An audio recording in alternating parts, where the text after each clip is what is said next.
भाइयों एवं बहनों, नमस्ते। अब मैं आपको भारत के असली इतिहास के बारे में दूसरे भाग के बारे में बताता हूँ, क्योंकि सारी बातें रह जाती हैं और मैं इतना जानता नहीं हूँ अच्छी तरह से वीडियो बनाना। तो मैं आपका समय बर्बाद न करते हुए बताता हूँ कि जो आधुनिक इतिहास पढ़ाया जा रहा है भारत के अंदर, तो उसमें भगवान राम के चरित्र के विषय में कोई जानकारी नहीं है। इतिहास की पुस्तक के विषय में कह रहा हूँ, हिंदी आदि की पुस्तकों में तो मिल जाते हैं, और जो पाठ्यक्रम की पुस्तकों में हिंदी आदि की में, संस्कृत की में मिल जाएंगे, लेकिन सब बच्चे संस्कृत को नहीं पढ़ते हैं।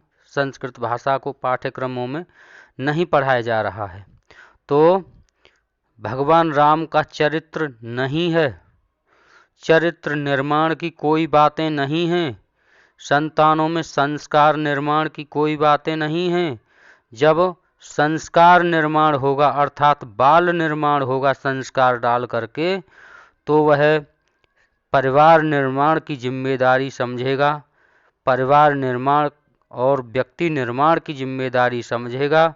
वह अंतर यात्रा करेगा जब व्यक्ति निर्माण करेगा, तो तथा दूसरे अंतर यात्रा करेगा तो वह सूक्ष्म पढ़ाई प्राप्त करके सूक्ष्म रहस्यों का पता लगाएगा। अंतर अर्थात अंतर यात्रा का मतलब है सूक्ष्म जगत की यात्रा। सूक्ष्म जगत की यात्रा से सूक्ष्म शरीरधारी आत्माओं से संपर्क करके, देवी देवताओं से संपर्क करके, वह युवा या युवती या छात्र या छात्रा विज्ञान को और भी अधिक बेहतर बनाएंगे। आध्यात्म और विज्ञान एक दूसरे के पूरक होने जरूरी हैं। तो व्यक्ति निर्माण होने पर ही कोई भी व्यक्ति परिवार का निर्माण करेगा, समाज माता पिता की सेवा करेगा, बड़े बूढ़ों की इज्जत करेगा, बुजुर्गों की, तथा गुरु और आचार्यों की का सम्मान करेगा व्यक्ति निर्माण के ही अंदर। और फिर वह समाज निर्माण की बात आती है, तो समाज निर्माण से आगे चलकर राष्ट्र निर्माण होता है, और राष्ट्र निर्माण के बाद विश्व निर्माण की बात आती है। तो विश्व निर्माण करेगा, तो मोदी जी भी विश्व निर्माण का काम कर रहे हैं, विश्व में अपना वर्चस्व फैला रहे हैं। लेकिन तो हमें ऐसी बातें इतिहास की पुस्तकों में, जो इतिहास का पाठ्यक्रम है, इसे ऐसी बातें नहीं पढ़ाई जा रही हैं। भगवान श्री कृष्ण के विषय में हमें एक जानकारी मिली है धर्म रहस्य यूट्यूब चैनल से, जो पौराणिकों ने उन्हें बदनाम किया है। धर्म रहस्य जो भगवान श्री कृष्ण को कोई वे महिलाओं के पीछे घूमते थे, रास करते थे, तो शायद ऐसा नहीं है। और आर्य समाज के प्रकांड विद्वान भी कहते हैं भगवान श्री कृष्ण ब्रह्मचारी थे, अखंड ब्रह्मचारी थे, क्योंकि भगवान कृष्ण को जो लक्ष्मण रेखा सिद्धि लक्ष्मण जी को प्राप्त थी, वही भगवान श्री कृष्ण को भी प्राप्त थी। और बताया है कि ब्रह्मचर्य का पालन करने वाला व्यक्ति ही, अखंड ब्रह्मचारी ही लक्ष्मण रेखा सिद्धि को प्राप्त कर सकता है। और आज भी वह विद्या है, उस विद्या को सोमतिथि नाम की विद्या बोलते हैं, ऐसा बताया है। मैं उस वीडियो को नहीं डाल सकता हूं, आपको नहीं सुना सकता हूं, क्योंकि कॉपीराइट हो जाएगा और हानि होगी मुझे। तो अब ऐसी बातें हमारे इतिहास में नहीं हैं। हनुमान जी के विषय में जो चरित्र निर्माण की बातें आती हैं, ब्रह्मचारी की बातें आती हैं, अखंड ब्रह्मचर्य से क्या लाभ होते हैं, ऐसी बातें इस वर्तमान पाठ्यक्रम के इतिहास में कोई ऐसी बातें नहीं हैं। दूसरी,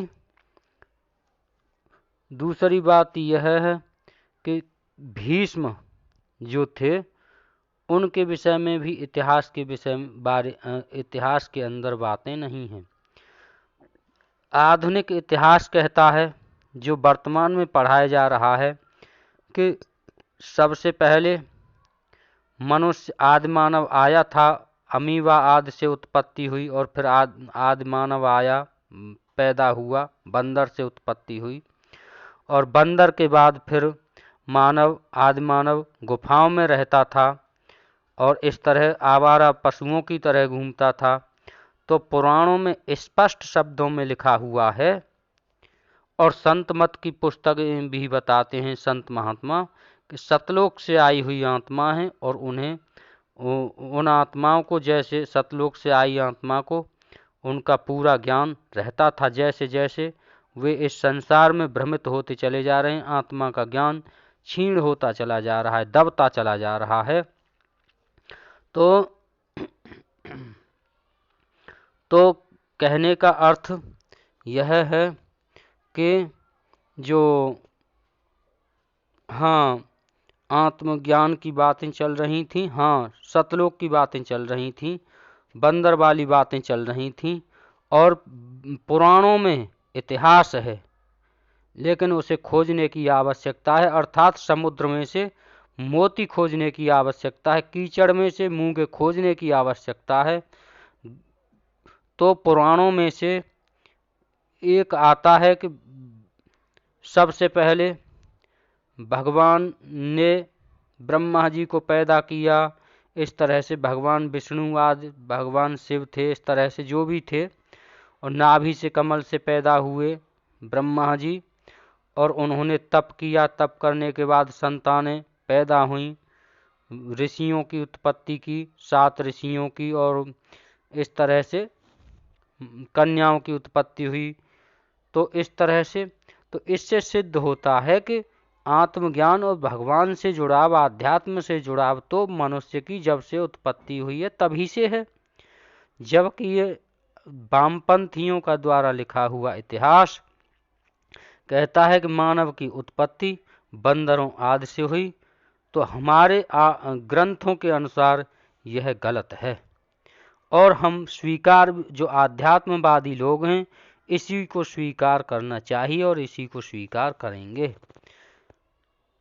महर्षि दयानंद जी के ब्रह्मचर्य के बारे में बताते हैं कि आर्य समाज के प्रकांड विद्वानों ने बताया था सत्संग में कि एक बार 2 अंग्रेज उनके सामने लड़ रहे थे और वे आपस में अंग्रेजी में आपस में वार्तालाप कर रहे थे झगड़ा करते समय। तो उनका झगड़ा जज के पास गया और जज के पास जाने के बाद उन्हें बुलाया गया। तो महर्षि दयानंद जी ने कहा कि मुझे इतना तो पता नहीं कि इन्होंने क्या कहा, लेकिन जो शब्द बोले थे उन शब्दों को मैं आपको सुना दूंगा बोल बोल करके। तो महर्षि दयानंद जी ने वही शब्द बोल बोल करके सुना दिए थे। दूसरी बात, मेरी आंखों देखा खेल है कि मेरे गुरुजी हैं, एक परम योगी हैं, तो उन्होंने मुझे अंग्रेजी बोलकर सुनाई थी और इतनी कठोर अंग्रेजी बोली थी जो अच्छे अच्छे लोग दांते तले उंगली दबा जाएं। और वे योगी हैं, तो योगियों के पास ऐसी शक्तियां आ जाती हैं। महर्षि दयानंद ने एक बार 2 सांड आ रहे थे, लड़ रहे थे और दोनों सांडों को पकड़ करके हटा दिया था। एक बैलगाड़ी फंस गई थी, उस बैलगाड़ी को निकाल दिया था महर्षि दयानंद ने। उनके ब्रह्मचर्य के अंदर इतनी ताकत थी, वेदों का अनुवाद उन्होंने किया था, जो भाष्य उन्होंने किया था, 1.5 वेद का भाष्य कर पाए थे, लेकिन उन्हें मार दिया गया था। और महर्षि दयानंद जी ने 400 वर्ष जीने का जो बताया था कि मैं 400 वर्ष जीऊंगा और 400 वर्ष तक मनुष्य जी सकता है जो अखंड ब्रह्मचर्य का पालन करे। लेकिन परमात्मा की इच्छा समझो या कुछ भी समझो, उन्हें बीच में ही मार दिया गया। वामपंथ जो दुष्ट लोगों को वह बर्दाश्त नहीं हो सका। तो महर्षि दयानंद ने मैक्स मूलर को शास्त्रार्थ में हरा दिया था। इस तरह से शास्त्रार्थ में हराया था। एक आर्य समाज के प्रकांड विद्वान ने मुझे बताया था, जो कि वैद्य हैं, कि उन्होंने बताया था कि महर्षि दयानंद ने मैक्स मूलर के पास पत्र भेजा था वेद भेजने के लिए, क्योंकि हमारे सारे संस्कृत के ग्रंथ जर्मनी चले गए थे। क्योंकि जर्मनी में 2 यूनिवर्सिटीज हैं जो संस्कृत भाषा पर रिसर्च हो रही है। अब आप कहेंगे तो हिटलर साहब के जाने के बाद अंग्रेजों का ही अंकुश दबदबा जर्मनी पर हो चुका था, और अंग्रेजों का ही दबदबा हो चुका था। तो इस तरह से यहाँ पर सारी बातें नहीं कही जा सकती हैं। तो जब पत्र भेजा था तो मजाक उड़ाया था, मजाक उड़ाकर पत्र भेजा था मैक्स मूलर ने महर्षि दयानंद जी के पास। तो महर्षि दयानंद जी ने उसके पत्र के अंदर 18 कमियां निकाली थी व्याकरण की। तब पत्र दोबारा भेजा गया कमियां निकाल करके। तब महर्षि दयानंद जी के पास मैक्स मूलर, जो जर्मनी का मैक्स मूलर था, वही वेदों को लेकर आया था प्रभावित होकर के। तो इतनी बड़ी ताकत है ब्रह्मचर्य के अंदर। देश को और पूरे संसार को आगे ले जा सकते हैं तो अखंड ब्रह्मचारी ही ले जा सकते हैं, चरित्रवान व्यक्ति ही ले जा सकते हैं। लेकिन इस आधुनिक इतिहास में ऐसा जरा भी किसी भी प्रकार का उल्लेख नहीं है। जो वशिष्ठ मुनि थे, उन्होंने ऋषि विश्वामित्र को जो के राजा विश्वरथ थे उनको हरा दिया था, उनकी सारी सेना को हरा दिया था। तो हमारे ऋषियों के पास इतने बड़े अस्त्र थे, और आग्नेय अस्त्र, वरुणास्त्र, ब्रह्मास्त्र, ये सारी विद्याएं हमारे पास थीं। लेकिन जब से ये भारत में वर्तमान का इतिहास पढ़ाया जाने लगा, तब से हमारी सारी विद्याओं को लुप्त करने का षड्यंत्र चल रहा है। तथा हाँ, इस्लाम के पास तो अपना इतिहास है, क्योंकि उनके लिए तो न्यारी व्यवस्थाएं बना दी हैं। अलग से वक्र बोर्डों द्वारा संविधान है उनके लिए, लेकिन हमारे लिए ये संविधान थोप दिया है हम पर, सेकुलर नाम का। जबकि यह सेकुलरता है नहीं, सेकुलरता बढ़ती नहीं जा रही है। वर्तमान 2022 सन 2022 के अंतर्गत तक तो बढ़ती नहीं जा रही है।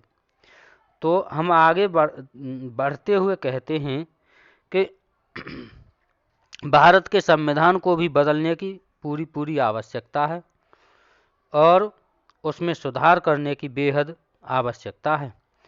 तो हमारे ऋषि मुनियों के विषय में कुछ नहीं उल्लेख है, जरा भी उल्लेख नहीं है।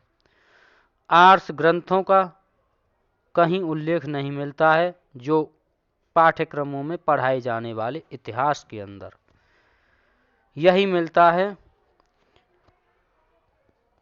जो भी मिलता है तो जो देश या मनुष्य अपने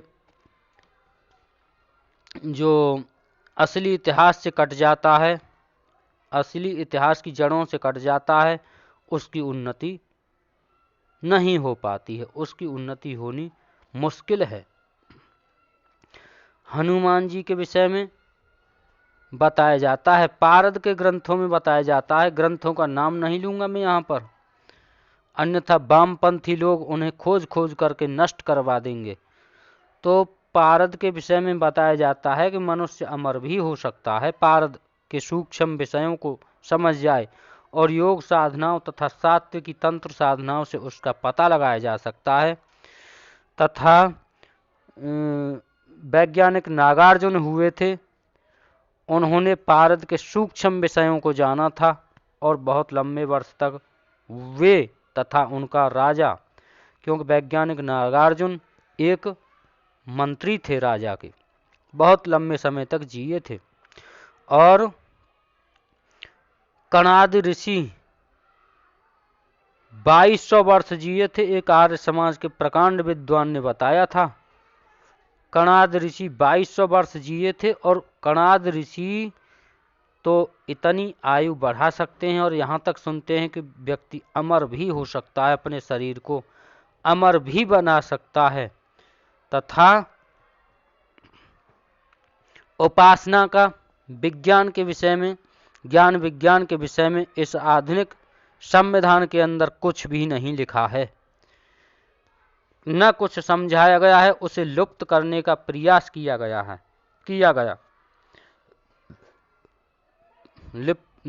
कोई जानकारी हमारे बच्चों को, छात्रों को कुछ भी जरा भी नहीं दी गई, जबकि आध्यात्म का ज्ञान विज्ञान धर्म रहस्य यूट्यूब चैनल के प्रवक्ता सूरज प्रताप जी के पास है। मेरे विचार से वह इस समय वर्तमान में संसार के सबसे बड़े साधनाओं के, सात्विकी तंत्र साधनाओं तथा साधनाओं उपासनाओं के, पूजा आदि के सबसे बड़े वे हैं,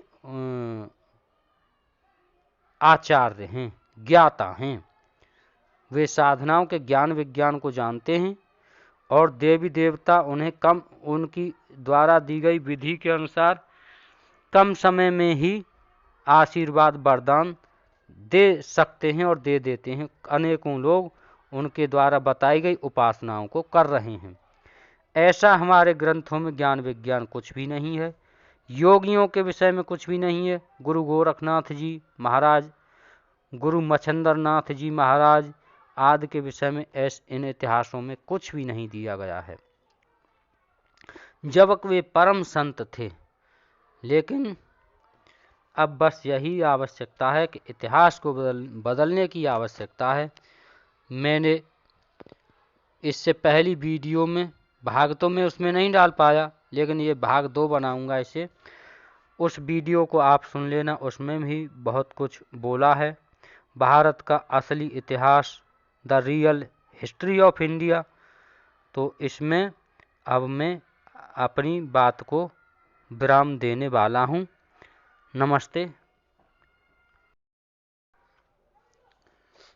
संत मत के विषय में, जो संत मत में संत हुए हैं उनके विषय में जरा भी उल्लेख नहीं है इस वर्तमान के इतिहास के अंदर, और ना ही गायत्री परिवार के निर्माता पंडित श्रीराम शर्मा आचार्य जी के द्वारा किए गए प्रचंड तप तथा उनके द्वारा खड़ा किया गया मिशन, जो कि युग निर्माण योजना का, इस विषय में भी कुछ भी इस वर्तमान के इतिहास में नहीं दिया गया है।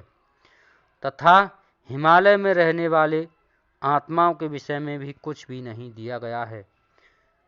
हाँ, तक्षशिला और नालंदा के विश्वविद्यालय जलाए थे, उनके विषय में तो मिलता है इतिहास के अंदर। एक यूनिक नाम की पुस्तक थी, बहुत मोटा ग्रंथ था, उसमें दिया है तक्षशिला नाम के विश्वविद्यालय के विषय में। ऐसे अनेकों विश्वविद्यालय थे, लेकिन उनके विषय में कोई भी वर्णन ऐसा नहीं मिलता है। हाँ, तक्षशिला का तो मिलता है, लेकिन दूसरे विश्वविद्यालयों के विषय में इस स्कूली पाठ्यक्रम में कोई उल्लेख, किसी भी प्रकार का उल्लेख नहीं मिलता है।